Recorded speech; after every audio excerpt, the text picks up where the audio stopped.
It now appears that both Prince Harry and Meghan Markle weren't particularly truthful with regarding this particular incident and of course their once close royal family. But what is it, and how does Harry and Meghan now plan to try and at least build some kind of bridges back with the family that they were once so very much welcomed into? Hi, good morning, Neil Sean here in the heart of London. That is the story breaking out of London today.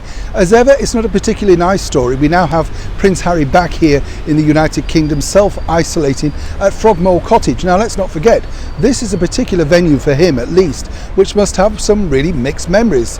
It was a place, of course, that he went to live in, having been first married. But then, of course, apparently, according to him, it was also full of very dark memories. But what now for the once party-loving and, well, shall we say, happy prince? Now, as we know, Prince Harry was very much in the forefront of how exactly he came up with the name Lily Diana, and of course pushed forward with the fact that he had instructed and informed Her Majesty the Queen prior to, of course, revealing the name to the rest of the world.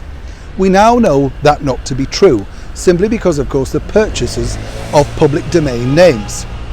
Now, for those that don't know, these are names that can be used to exploit commercially and, of course, used on websites, well, for basically any kind of business that you wish. Now, here's where it gets really interesting, simply because Prince Harry wanted to push even harder back on that when the BBC suggested that this wasn't the case. He's really sort of made a complete mess of this situation, but more importantly, the Queen is about forgiveness.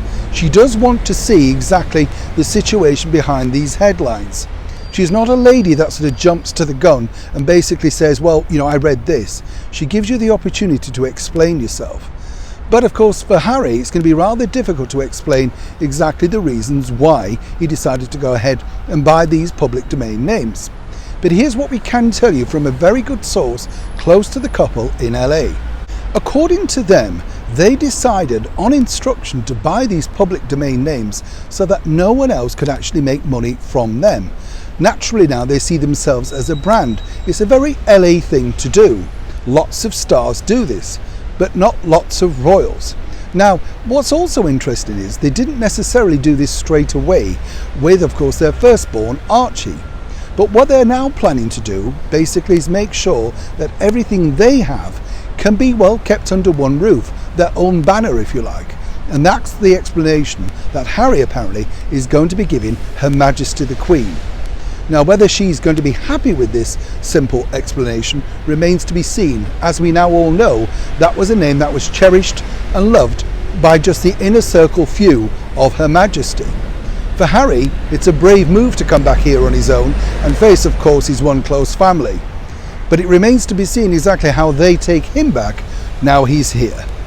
Neil Sean in the heart of London.